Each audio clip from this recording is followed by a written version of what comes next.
Hi everyone, and welcome to the third episode of Trash Takes. I'm your host, Theo Aronstam, joined by Jacob Hsia, Wesley Jeng, and gone are the days where we do not have guests, and it is just a male-dominant circle. Because today we are joined by Sophia Ethington and Anabel Loucks. How's everybody doing? Fantastic. Doing pretty well. I'm doing all right. Yeah, I'm doing well considering that it is AP testing season and that exam season is here. Like low key, like I got one tomorrow, and I gotta wake up at 7. No, I gotta be there at 7:30. It is the biggest prob in the world. I'm a little distressed right now because I did not mention that we got Steve producing the whole shebang in the back. And that's not to discredit Jerry's terrific work being the cameraman. And also, he edited the entire episode too, which I don't know. That's just like some eye candy. I feel like it was so good. Yeah, I mean, right now it's not posted, so I mean, y'all don't know. Yeah, stay tuned. Yeah, stay tuned. Let's see. I guess what else is happening right now? Anything cool? Studying for finals. Started that. Yeah. Now that I'm double vaccinated, I've been getting to hang out with my girlfriend a lot more, so that's good. Dope. I haven't been doing much studying, but I have been doing failing. I've been doing a lot of failing finals. Getting good at that one. Yeah, like this morning. Oh boy, it was a definite. I literally failed. Like no joke. Literally, definition failed. History final? Yes. Oh yeah, I had that today. It was so sad. It was so sad. Yeah, I heard a lot of people didn't do well, so you're not on your own. That's good. But yeah. We all failed together. For that extra curve. Yeah, right, exactly. Well, I think it only got curved by 1 point. Yes, but there's hope that it could be curved by more in the future. Yes. People just have to do worse. The people who are sick. Maybe. Yeah, I don't really have that experience because maybe I haven't been listening because I definitely have not been maybe listening. I'll give myself a little bit of credit, maybe like 10% of what all my teachers are talking about. But they haven't really been talking about finals, I don't think. So maybe that will just all be put on me. They'll just throw all that, be like, yep, your final is next period or something like that. I don't know, something along those lines maybe. Yeah, so that's me. Yeah, junior year is getting stressful. I feel like second semester I've started to feel it a lot more. So it's finally catching up. I'm not happy about it. I have to say the only reason why I'm making through it right now is because we already finished up with robotics. True. Yes, we did. And on a good note, that. Yeah, true. All right. We can delve into our first question. I guess I don't know if the audience is dying to know the answer to this. But I guess we're all curious. What led you to think, oh, this is a good idea. I'll be on this podcast. For me, this is something that I think, at least for us, we've experienced in our life, our regular life, and to hear you guys talk about it in a platform is really cool. And I wanted to share my opinions because, you guys did do just a male perspective, so to have a female perspective, I think would be really cool. And I think we have some good insight too about a lot of the topics. Yeah, I watched your first podcast and it was quite interesting. I think it's really good work. But actually, what made me more interested to speak here was because I disagreed with some of the things you said, and I thought it would be better to have it would be interesting to have a dialogue with a little bit more complexity and more perspectives added to it. Yeah, I think adding on to that idea of multiple perspectives, I think my next question for you guys is, we addressed this in our first episode, but just I think when I think our podcast sort of encompasses all issues surrounding just the toxicity that's laced in men, whether that be how gender roles are perpetuated, etc. Yeah, we posed this question in episode 1 to our panel of only guys. But where do you think, toxic masculinity, what are your, initial experiences with it or observations? That is a very large question. I think I've had more experiences. Basically, my whole life has been dealing with toxic masculinity. I mean, everything from people assuming that I am not talented in something, from the multitudes of stories of people who are like, oh, I can't believe I was beaten by a girl. Oh, I can't believe this, and that. Just can't believe who you are.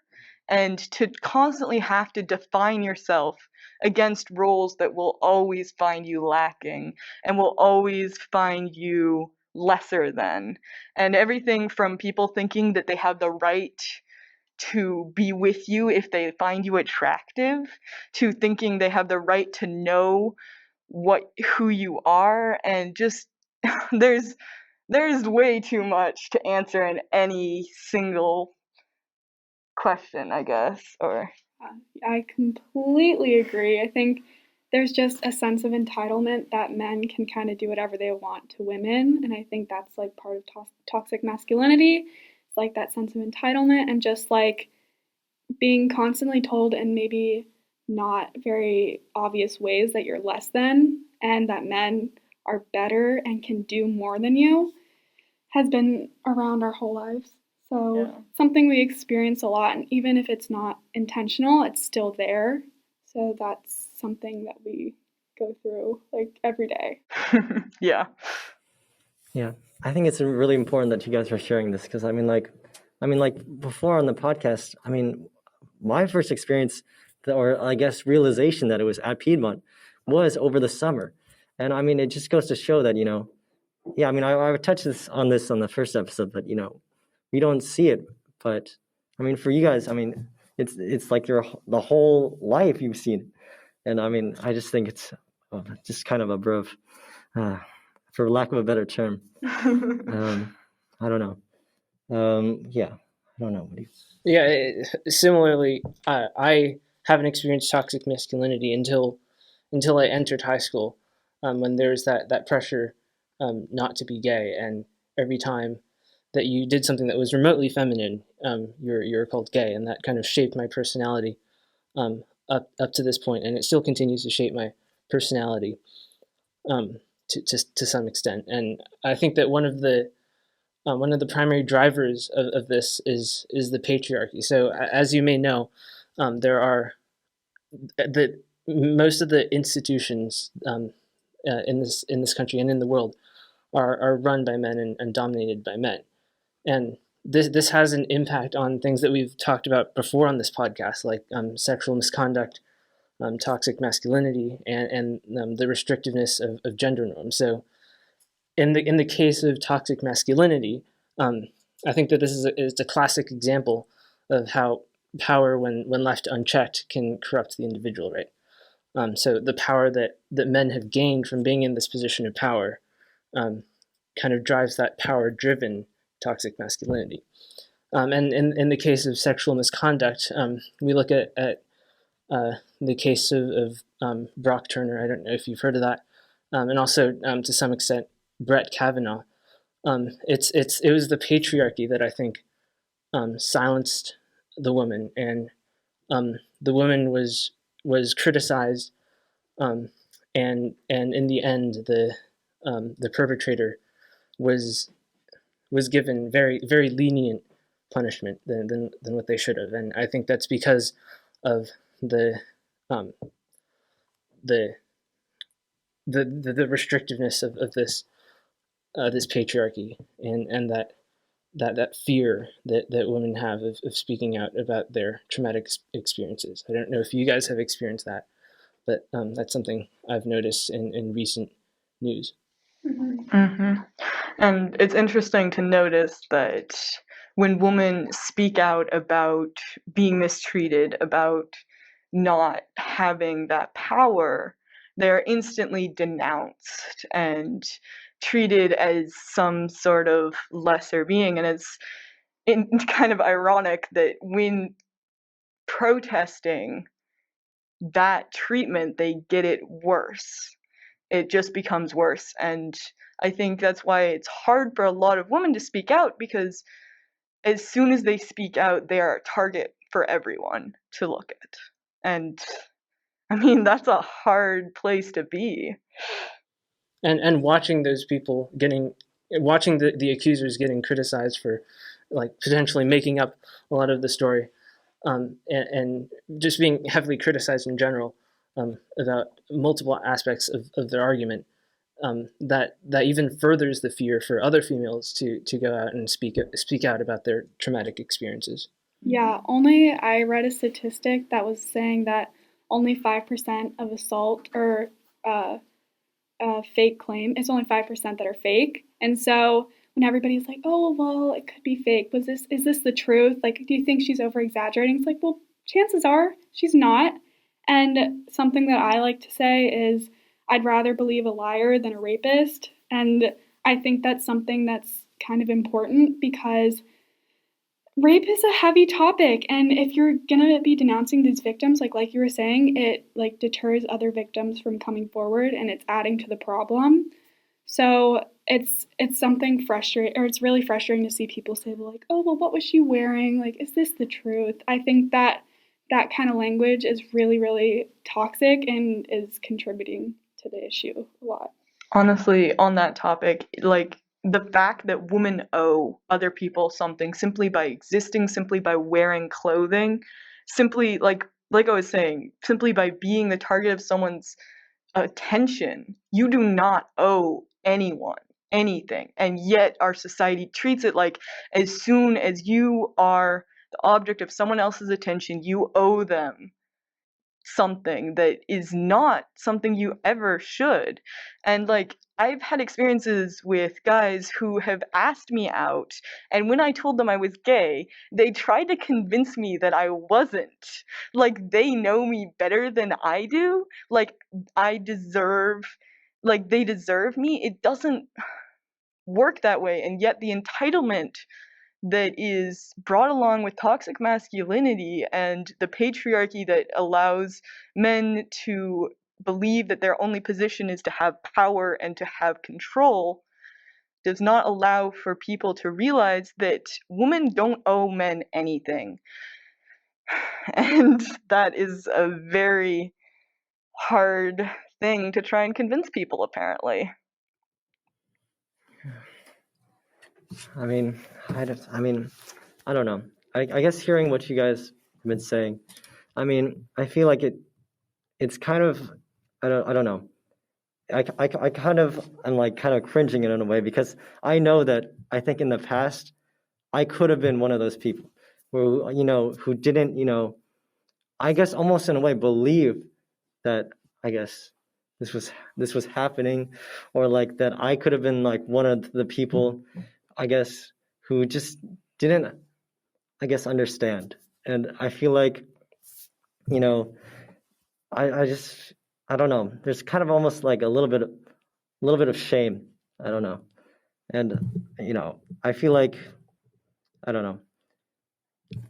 We really need to have these places where, we need to learn these things. We need to learn, and so that we don't fall into that. Because I mean, like, this whole toxic masculinity is creating places where boys like that exist.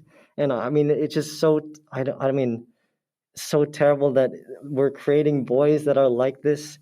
And I just don't want any more, I don't want any more of those stories, So I don't know how, but somehow we got to change this. Well, yeah, on that point of how we would change this, I think one of the ways we can do so is by creating an environment that is less toxic, because toxic masculinity kind of transcends into society. Hence the fear of speaking out about trauma, and toxic masculinity itself. Right, we need to create an environment that is more more welcoming for females to bring up their traumatic experiences, and not be held captive to that fear. I think we were kind of touching about on about in episode 1, Wesley, you were kind of saying like, um, I was kind of it was kind of like pleading ignorance almost, in a sense, that you were like, um, I guess all of us across the board, we kind of had experiences like really trying to understand toxic masculinity, like only in like recent years for like us guys. Um, and you were like kind of saying like the sheer number of all these stories was like kind of mind-boggling to you, right? And we received a bunch of feedback that was like a lot of women were not surprised by um, what these events took place. And I mean, I don't really have uh, like an answer, but I feel like it seems that not only are we like we're harboring, I think, ignorance. I feel like in just the culture of men, um, and whether that be defensive or like denial, or just like straight up, we're just like not vocalize these things at a like early on. And I think all that's kind of detrimental. And to Wesley's point, like, um, what steps can we take um, to kind of reconstruct this entire system? Um, I don't necessarily know if this is kind of shining a light on that or like a beacon of hope, but I think a lot of our audience um, is a lot of like males who are like, I'm really glad that these topics have been brought up, um, and so I think that shows like there's like um, I think that shows like in a good capacity that a lot of men maybe they don't really understand. Um, and they want to be able to create dialogues and just have spaces to create those dialogues. And something else, like what you were saying, that a lot of women weren't surprised is like I wasn't. And it's also like, of course, there's sexual misconduct, but there's also like snide little comments. Like, I've never, like on birthday cards, they write you little compliments like, oh, you're so pretty, you're so, like, you, all these things. Not once have I had a card that says you're so smart, you're so, like, academically, I don't know, good. Like, never has it had to do with school, sports, my, like, talents. It's always been my looks. And that's something that is kind of like under the radar that people don't really think about, but it is kind of because of the patriarchy and kind of adding to it. Or like in PE, I remember in middle school, I really liked PE. Like it was a fun class for me to do. But I remember like during the swim unit, I won, I got first place in the race, and this guy was like, whoa, Sophia, you looked like you were really trying, in like this condescending way. It's like, I was trying, I like to do this, but that's not okay for me to do. I can't try in sports. I have to let the males win. I can't just, I have to let other people win and to prove that I'm like the submissive, and I can't be smart. I have to be like pretty and good at cooking and baking and like all these other stuff. It's more subtle, but it's contributing to the problem a lot, and it's not just about like rape and stuff. It's also about these other words that just don't get brought up when talking about women, which they should be. Like women are smart. They got PhDs and everything. Like these are words to use to describe us, and they're not. And here's the interesting thing in terms of that, like the amount of work a woman has to go through to get to the same step or to the same height as a man is insane. Like, I'm in STEM.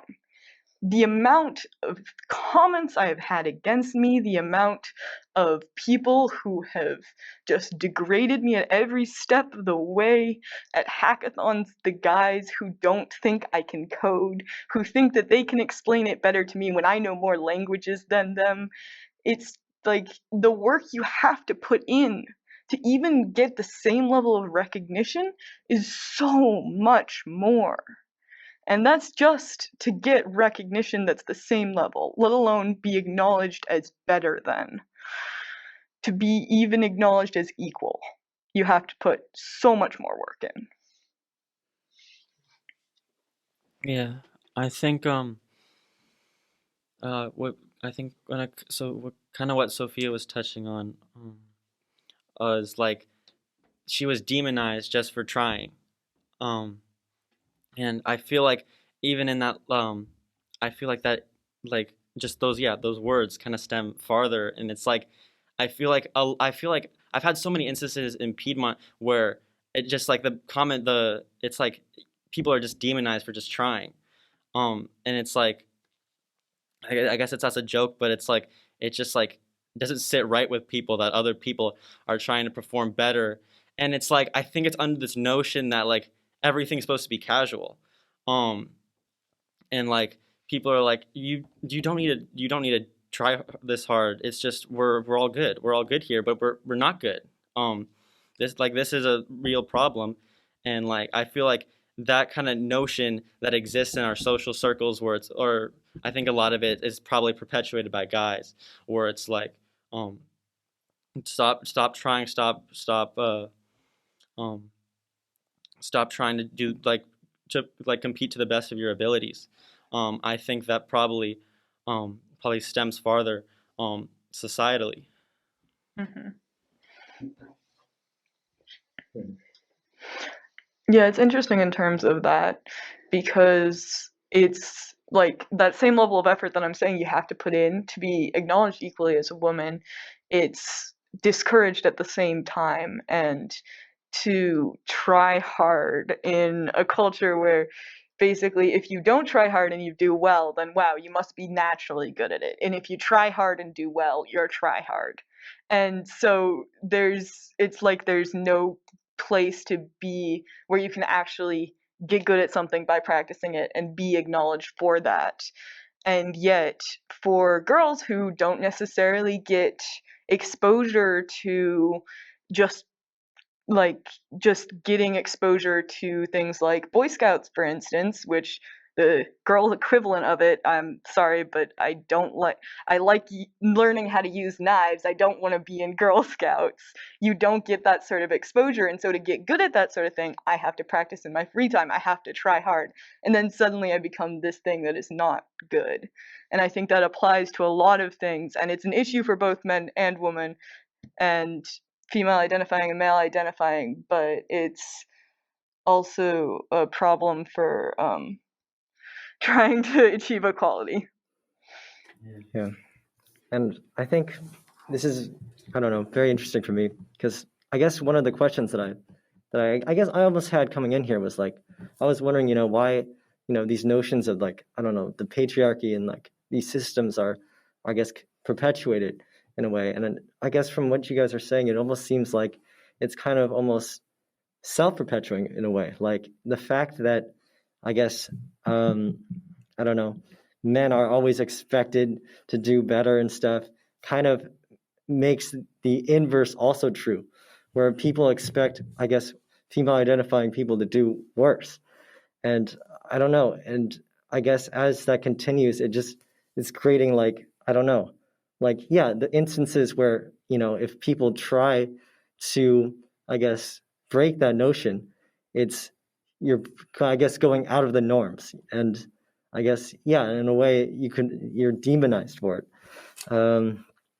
So I don't know how do we move forward from here then, like in a way. I mean, with these institutions, like as Jacob mentioned before, that I've been, I guess, historically just for so long, just been, I guess, that I've been like created, that have been like, I guess, I don't know, for lack of a better term, like almost like dominated by, I guess, male identifying people. Like, how do we like create spaces to break that in a way? I think this is like one of the first steps. I mean, just like talking about it, this is great. This is like bringing the issue up and addressing it, and we're trying to focus on change. And then it is definitely really hard because it's built into our history, and I don't think something's just going to change in a year, 2 years. I think this is something that's going to take a long time. And we can even see with different movements besides this one, like the Black Power movement. We've had racism in our country for so long, and it's still not solved. And we're trying. I mean, there's a lot of movements trying to reverse race or get rid of it, and it's a process. And I think that just talking about it, getting rid of the stigma around it, and also like using your voice. If you hear something that or see something that you don't agree with and is the part of the problem, address it and talk to that person or speak up and say this is not okay. And I think that's one of the first steps to changing history. I think we're doing a really good job as a generation. I think for doing a good job.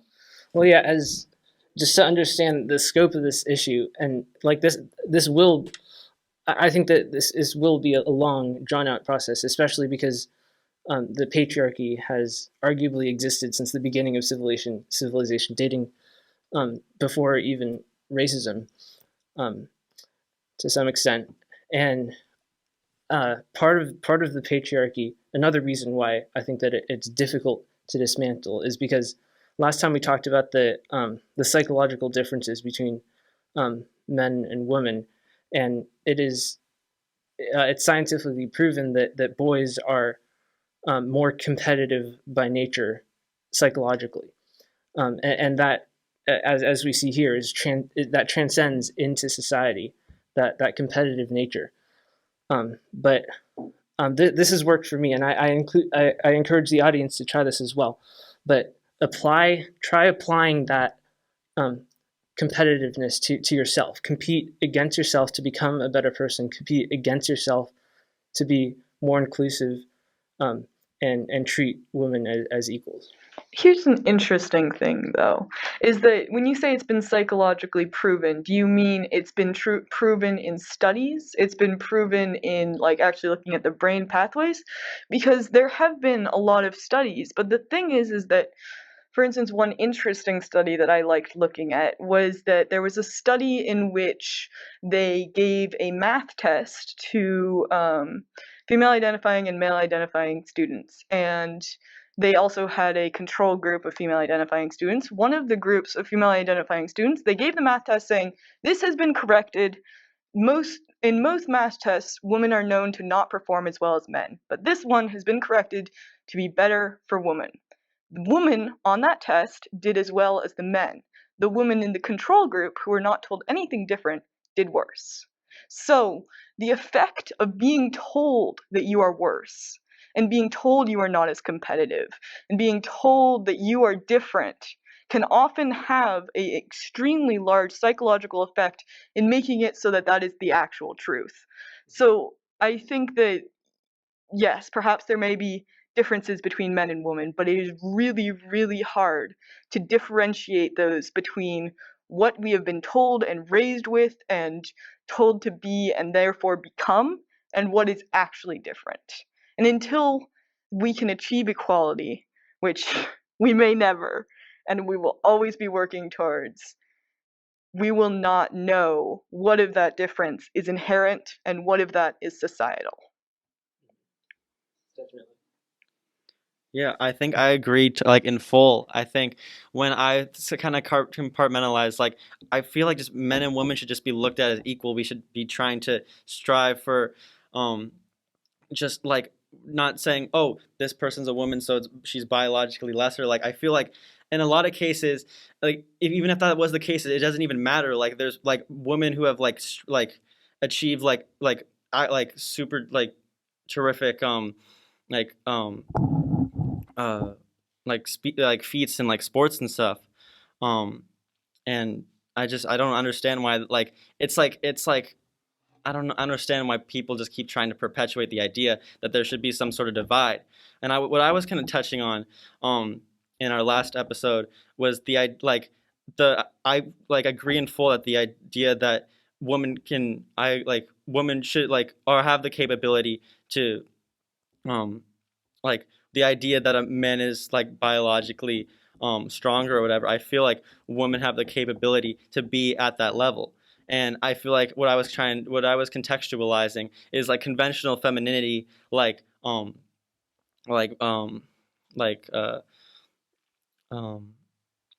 don't know, like conventional femininity, which I feel like has been perpetuated in the past as being like submissive and docile, and like being more like tending to like children and stuff. I was kind of touching on the idea that, like, I feel like I could perform those roles at an adequate like pace compared to women. And it's just like, why just because I'm a man do I have to be in this group? And I feel like they should just be eradicated as a whole. And I feel like when we're trying to strive for equality, like you mentioned, I feel like just those gender roles should just be eradicated and trying to compartmentalize to like just because you're a certain gender, like in a certain box, I feel like that's devastating, and I feel like we should try to find avenues to just abolish them as a whole, and perpetuate the idea that you can just be, you're a human. You're whether you're a man or a woman, you're a human. You can achieve the greatest standard of excellence that any other person can. I think that is a bold goal, and I think it's a really good idea. But the problem is that if we treat everyone as a human right now, we are not acknowledging how much more effort women have to go through to achieve the same steps. We're not acknowledging the trauma that they have to go through, the experiences that they have to go through. In treating men the same as women, which would be the goal, you are not, because they have not had the same experiences based on society's pressures upon them. And so, yes, the goal would be for men and women to be equal, but we are not at that point, and until we are, we need to have differences to try and make it so that, for instance, the percentage of women in STEM can increase, for instance, so that we can actually have a woman president, so that we can actually have women in positions of power, which does not currently happen in terms of, that is why it's called the patriarchy. I kind of wonder, because it feels like the route we're going on right now is, it's like we're having those divides, and my bold claim is to abolish them as a whole. What do you think there's like a middle, like there's a path from point A where we're at right now to point B, or do you think what would be like a good middle ground or something is like a ultimate goal that is like the next step?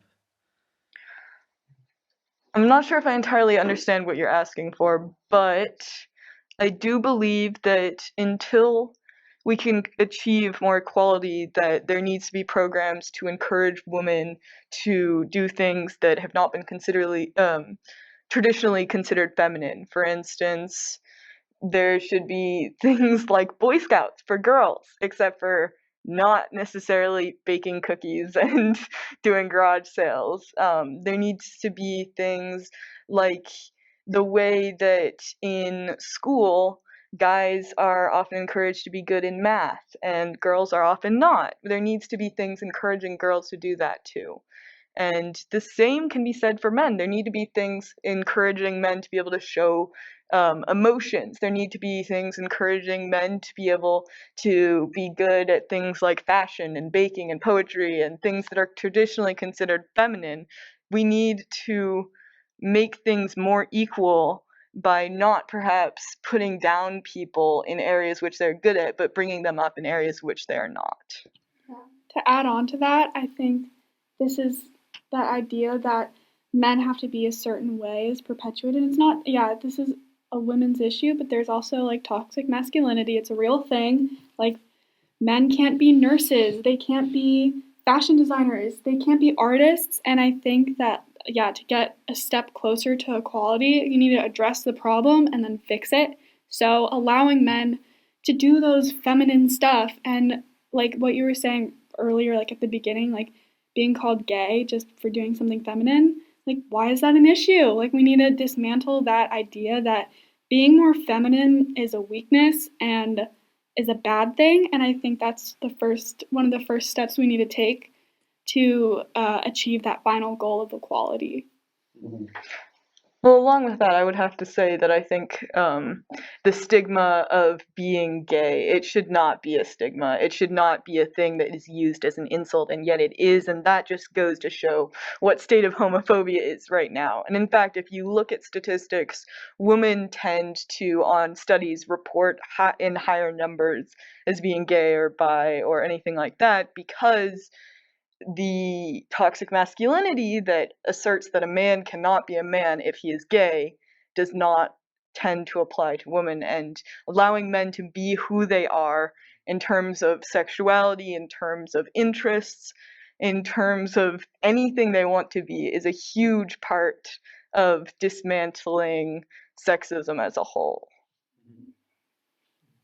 And gay women are often fetishized, and whereas gay men are put down. So I think it is like perpetuating the idea that women are just there for sex and aren't there for, they're there for men's pleasure and everybody else's pleasure. And I think that that also contributes to, once again, like the patriarchy, and that the women's only goal in life is to satisfy men, have sex, make babies, all this crap that isn't like, it shouldn't be our only goal. Like, we want to do things like in STEM, we want to succeed, we want to achieve like excellence, and men have this idea of what women should be. And maybe it's not just men, it's the whole system as a whole has this idea of what women should be, and you can't break through those walls yet. And I think that's something that really needs to change, because yeah, sexuality does not mean one thing or another. It's just who you are. And it's also like, why is it anybody else's like problem? It shouldn't be like a thing that people need to identify as or label. So, and it's creating another problem and adding to the problem once again.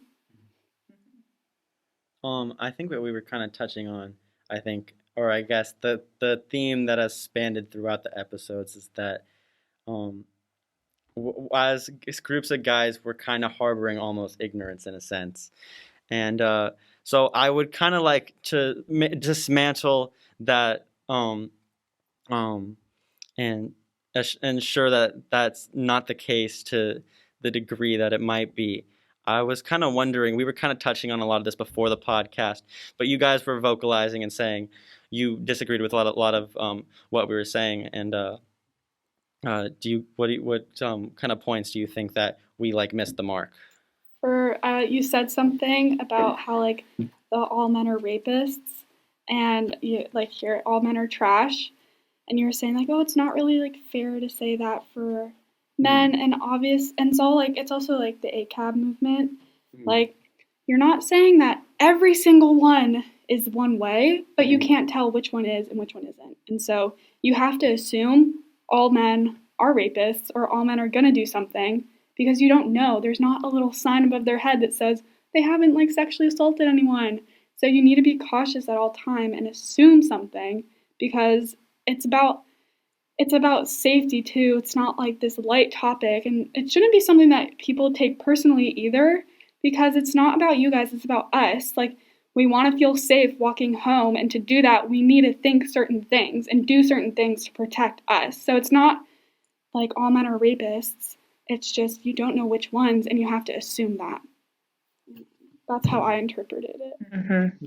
In terms of that, I think that the idea of all men are trash and ACAB, I think that they come from a place of very little power. And in terms of basically the all men are trash, it's men are part of the people who are holding up that oppression, who are continuing that system. And the same with ACAB, is that cops are holding up this system of oppression that have kept Black people in Jim Crow law, in Ku Klux Klan lands. There's so much that these people have the power to do, and yet are part of a system of oppression. And I think that is why that term originates. And yes, it can be taken personally, but it shouldn't be, because until you step out to try and change yourself and change others and change the system of oppression, you are condoning it. I think one of the questions I guess I have is like, why do we think that I suppose the men in power are so, I don't know, reluctant to give it up in the systems that have been shown to be inequitous?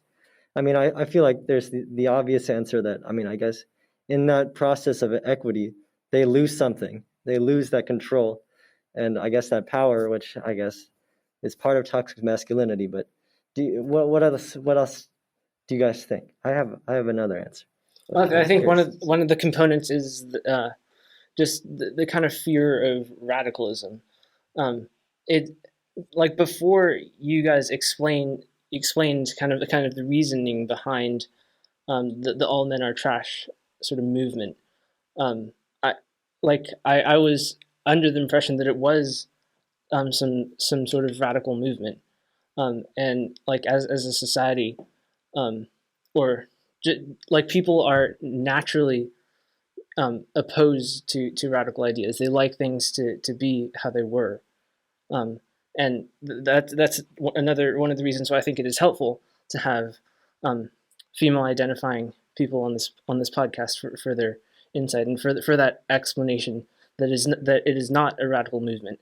It's really a movement for change, and change can be made through measures that aren't necessarily radical. Mm-hmm. I think for me, I don't entirely. I was just kind of thinking of the idea that men should, because they're perpetuating at this perpetuating sexual assault at such a large caliber, that that men should all be that all men should be I think looked at like some capacity as like there's a potential that they can perpetrate these types of things. But like does that but I kind of wonder, I guess it's schematically it's at a lesser extent. But I had a story that I verbalized on Piedmont Protectors. Um and and I guess my but a lot of what I don't know. It just feels like I mean I don't. It's like almost like I don't even feel valid like verbalizing. Um, I don't know what my kind of experiences are, and trying to like because a lot of it I was urged by a female um uh peer to kind of verbalize these things, but like as time has gone on and on, I feel like us almost maybe taken away the platform away from women. Um, but um, not I don't actually I don't necessarily know how to compartmentalize a lot of these issues because I guess in the grander scheme of things, my story um is not perpetuated schematically at the same level that males perpetuate sexual assault onto women. Um, but um, yeah. Uh, you guys can, I guess, you can verbalize your thoughts on that. You're not taking away from the women's movement, I guess, when saying this stuff. I think that everything needs to be addressed, no matter who it's from. I think that just sharing your story is something so powerful, and people need to know that because you shouldn't feel bad. Like this is something that gets perpetuated through like history that men need to bottle up every emotion, keep it down, and women are the emotional ones.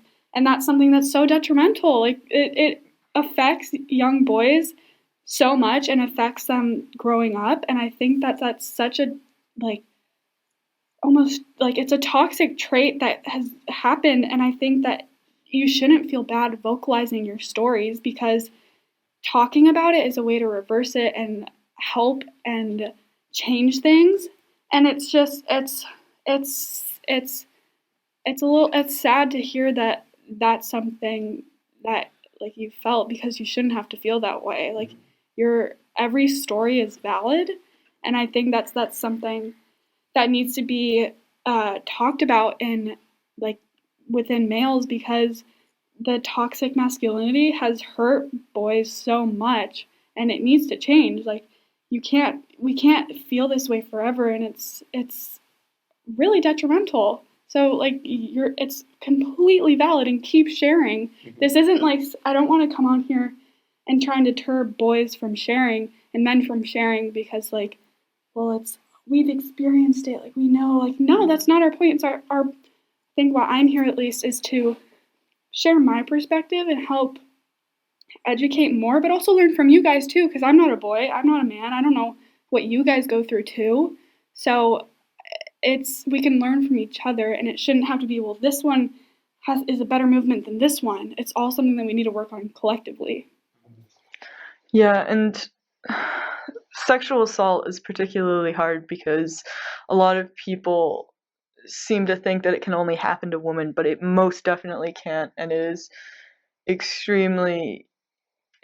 extremely scary, and no matter who it happens to, and it's sharing anyone's story in terms of that is a very valid and very hard thing to do, and it does not detract from anyone else's story. And I've dealt with things, and I have not told anyone, and it has been not great for myself. And so I think helping yourself and helping others by telling a story and lifting up the voices of those who have been hurt is extremely important, no matter who you are. I guess my only worry about I don't know, maybe I'm perceiving the notion that you were saying wrong, but like men should be viewed to like some sort of extent as having the capability of perpetrating these sorts of things, and that should be viewed sort of as like on an individual level. Um, and I mean, I don't know. I sort of feel like, I mean, obviously there I mean, zero would be the right number, but there's way too many men that perpetrate these kind of acts. Um, but I don't know. I feel like I don't know how to create unison going forward on the idea that um, that men have the capacity to perpetrate to some extent, or all men should be viewed as such. I don't know how I'm kind of going forward. Um, if if that's kind of a narrative that's employed, like that you think all women should employ, or that conversely, on that same token, men, I don't know. Um, I don't know how it necessarily synthesizes like um like if men that I feel like I was kind of touching this in episode 1, that kind of exists in misconceptions, but if it's employed to a sense where that's like a commonly regarded notion amongst women, then how I kind of fear that men, like a lot of men will be like, oh, so they're denouncing me in some capacity. um I don't know. Like I guess I find the rhetoric a little bit troubling more schematically, um, and I try not to take anything like really personal, um, but I feel like it's troubling, especially like I don't know, just like because I feel like because then I feel like in that same token, like synthesizing what happened to like um, what happened with me to like should I fear for like my males that I've like should I fear that the males that I've created camaraderie with, and are my like circle, like should I fear that to some extent, because ultimately I don't feel like employing the idea that you guys would perpetrate something like that. um Anybody, and any male in this room, anybody, a lot that just like a lot of men that I've been with, um but yeah, that's all I have to say. Well, I think it was like a matter of what Sophia was saying earlier, is that I know, okay, I've had difficulty grappling with that idea too. As someone who has a lot of friends who are guys, I would not like to think of that as them. And honestly, you have to be afraid, because if you are not afraid, you will not be careful. And the fact of the matter is, if women are not afraid in this day and age, they will not take the same precautions, and those precautions have saved many of people's lives. And those precautions, yes, they are sexist, yes, they are judging by gender, and that is not a good thing. But at this point in time, it's a matter of safety. If women are to be safe, then they do have to take those precautions. And yes, that is a sad story, and yes, that should not be. But as of right now, I don't think that just trying to abolish that and say, oh yes, you should trust everyone, is possible. Yeah, and this in itself, I think, is grounds for self-improvement. What I was talking about before, the um, being if you're a man and um, you're you don't want to you don't want to perceive your friends and the people who surround you as perpetrators of sexual assault and sexual misconduct of all sorts. That in itself is grounds for you to improve, for you to be more responsible in your actions. And then if that is what is transcended into society instead of the toxicity, then that definitely is grounds for progress. Yeah, if we reach a state in which women do not have to be afraid, then yes, we can abolish worries that all men could be perpetrators of sexual assault. But as it is, I mean, I've had incidences where men have tried to take things that do not belong to them. I know a lot of women have. I know that I wasn't surprised at the Piedmont Protectors stories. I know most of the girls I know were not at all. Most of those stories, they're things that most girls know to fear have happened to them, and it's just the sad truth that you have to be really, really careful, and that there are a lot of bad things, and until we can improve the just, I guess, the atmosphere and the things that people are taught and what is considered okay, it's really hard to try and say that you can't be afraid of men, that you can't have that protection for yourself. And back to Wesley's question before, like, well, why do men not want change, like in office or like in positions of power? The men that don't want change are the men that are benefiting off this. They're the men who are assaulting women. They're the men that don't agree that women are smart or can do certain things that men can. And it sucks that they're in power, but that's like, it's just the way it works. And like with President Trump or ex president, former president, he didn't care for women's issues, and he's the one who said, grab them by the pussies. And so it's like there's a theme here. It's like the men that are sexist are the men that are typically like assaulters and are perpetrating that narrative. And the men that want change, they are not doing that, and they know right from wrong, and they are doing active things to combat this stuff. So I think that it sucks that these men are in power, but there's not a lot that we can do. I mean, what we're doing is, I think, really important, but we need more people in power who disagree and want to fight back. And it's hard, but that's like the sad truth is like these people are getting platforms and are doing bad things with them, are not combating issues. And there's not a lot that we can do for that. Yeah, it's scary almost to think that, in a way, them harboring those views has almost been beneficial. I mean, they're seen, I guess, as more conforming to what the norm, and therefore, I don't know, they're seen as, I guess, more powerful in a way. When, I guess, they're more powerful when they abuse that. And I don't know. I mean, I just think it's a scary dynamic, I guess, that to be a man, or to be a man, you have to, or not, I guess you benefit from, I guess, putting, I guess, female identifying people down and doing stuff like that. Yeah.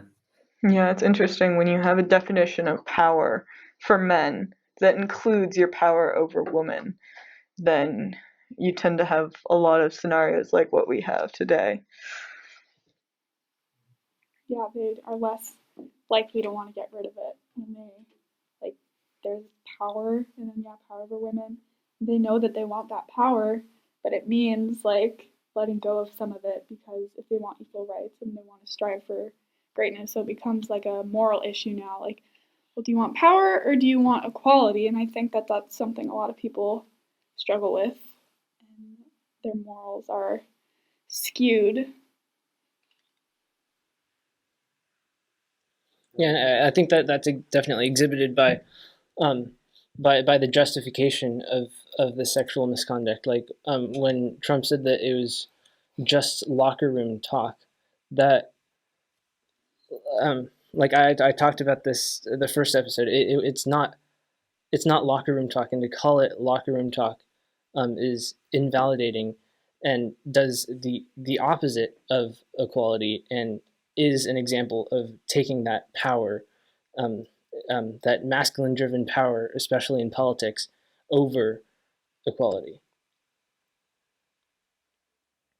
Yeah, and I think I guess first and foremost, I don't necessarily think what I'm saying is what I'm going to say is necessarily going to become a saving grace, but I think just the fact that our podcast has gotten a lot of traction for men that seems like want to employ self-reflection, want to just see these topics get expanded, and I think that's really I think that's a fundamental good in some capacity, and maybe that could be the footsteps in I kind of like saying like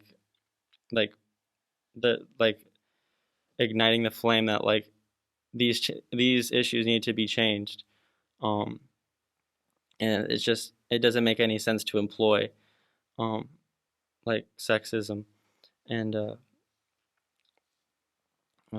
yeah.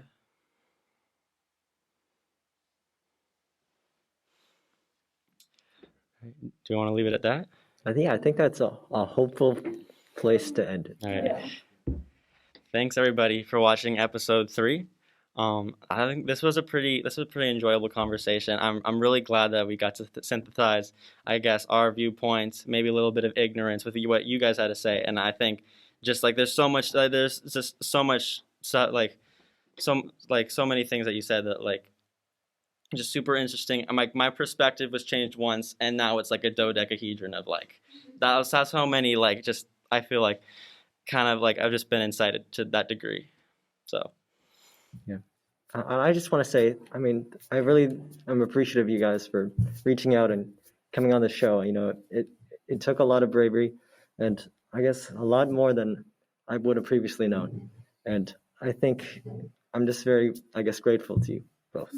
Yeah, and I encourage you to continue to do this. If you have any guy friends, I'm sure they I'd hope that they'd be acceptive of your opinions and philosophies, and I definitely think that it would be helpful for them, and helpful for the entirety of mankind.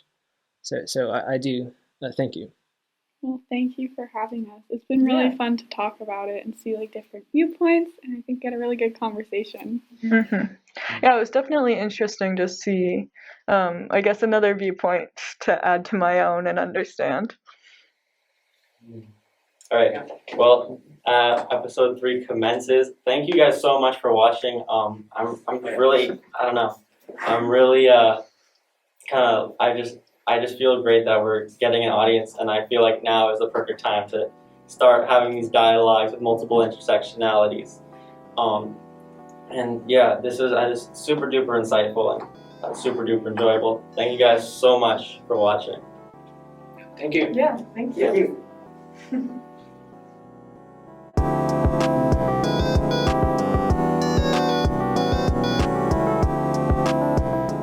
Trash Takes needs your feedback.